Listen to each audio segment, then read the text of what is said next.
Tamo junto em mais um episódio e hoje é a última parte da nossa série Como Pregar o Evangelho. Obrigado aí você que acompanhou do começo até aqui. Se você ainda não ouviu as primeiras partes, volta lá e escuta porque vai te ajudar a entender tudo que a gente está falando aqui. Então hoje é a quarta e última parte dessa série. Nós estamos estudando a pregação de Pedro em Atos capítulo 2, ali em Pentecostes. E eu quero hoje compartilhar com vocês mais alguns pontos que eu aprendo com a pregação de Pedro sobre como nós podemos e devemos pregar o Evangelho. Eu quero continuar lendo lá em Atos capítulo 2, versículo 36. E Pedro diz assim: "Portanto, que todo Israel fique certo disto. Este Jesus, a quem vocês crucificaram, Deus o fez Senhor e Cristo."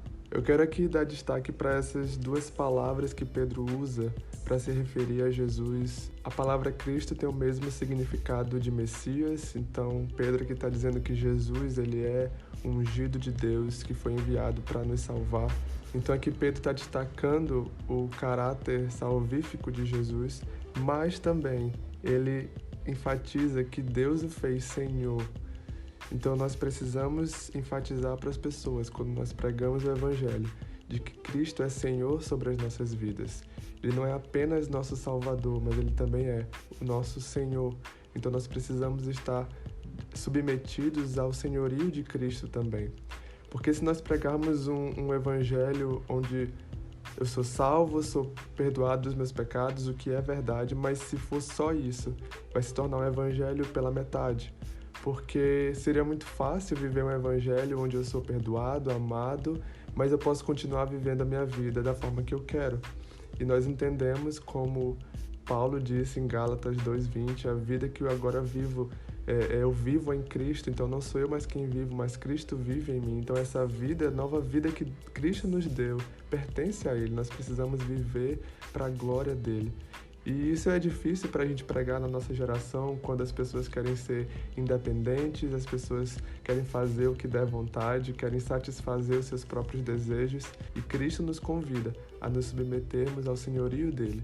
Mas a gente sabe, nós conhecemos a Cristo e sabemos que o senhorio dele não é um senhorio autoritário ou abusivo, mas ele é um Senhor de amor, de graça, que nos acolhe, que sabe o que é melhor para nós e por isso ele quer nos direcionar e quer nos levar às melhores escolhas, ao melhor caminho.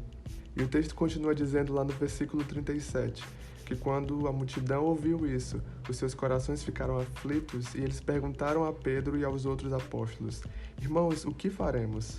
E Pedro respondeu lá no versículo 38, "Arrependam-se e cada um de vocês seja batizado em nome de Jesus Cristo para perdão dos seus pecados e receberão o dom do Espírito Santo." E aqui no versículo 38 eu quero extrair os dois últimos pontos para nós finalizarmos essa série sobre como pregar o Evangelho.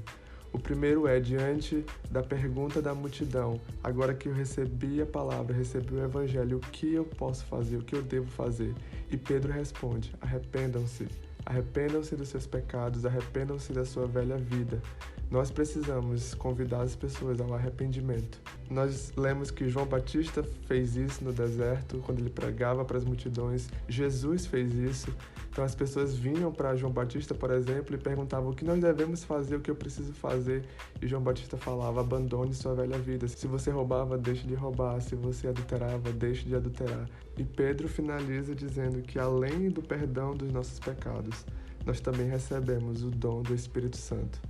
Então a mesma promessa que eles haviam recebido, deixada por Jesus, eles agora compartilham com aquela multidão, dizendo: vocês também podem ter parte nisso, vocês também podem ter agora um ajudador, um consolador, que é o Espírito Santo de Deus, que deseja habitar dentro de nós e nos conduzir a viver esse verdadeiro Evangelho. Então nós precisamos deixar bem claro para as pessoas que elas não estão mais sozinhas, elas contam agora com a ajuda do Espírito Santo, que vai conduzi-las a realmente colocar em prática e a pregar para outros também, da mesma forma que ele nos conduz e da mesma forma que ele conduziu o apóstolo Pedro. Então, só para nós terminarmos aqui, eu quero ler com você Colossenses capítulo 1, a partir do versículo 21. Quem escreveu isso foi o apóstolo Paulo, e ele diz assim: "Antes vocês estavam separados de Deus e em suas mentes eram inimigos por causa do mau procedimento de vocês. Mas agora ele os reconciliou pelo corpo físico de Cristo, mediante a morte, para apresentá-los diante dele santos, inculpáveis e livres de qualquer acusação, desde que continuem alicerçados e firmes na fé, sem se afastarem da esperança do Evangelho, que vocês ouviram e que tem sido proclamado a todos os que estão debaixo do céu. Esse é o Evangelho do qual eu, Paulo, me tornei ministro. Agora me alegro em meus sofrimentos por vocês e completo no meu corpo o que resta das aflições de Cristo em favor do seu corpo, que é a Igreja. Dela me tornei ministro de acordo com a responsabilidade por Deus a mim atribuída de apresentar-lhes plenamente a palavra de Deus. O mistério que esteve oculto durante épocas e gerações, mas que agora foi manifestado a seus santos. A eles quis Deus dar a conhecer entre os gentios a gloriosa riqueza deste mistério, que é Cristo em vocês, a esperança da glória. Nós o proclamamos, advertindo e ensinando a cada um com toda a sabedoria, a fim de que apresentemos todo o homem perfeito em Cristo. Para isso eu me esforço, lutando conforme a sua força, que atua poderosamente em mim. Amém? Eu quero encerrar aqui dizendo que eu e você somos ministros deste Evangelho e nós temos a responsabilidade, o chamado e o privilégio de proclamar essa mensagem de salvação, de transformação a outras pessoas. Eu espero que essa série tenha te ajudado de alguma forma e eu te desafio a colocar em prática esses pontos, esses passos e aproveite cada oportunidade de pregar o Evangelho. Se você curtiu esse episódio, compartilha com um amigo e até o próximo. Tamo junto!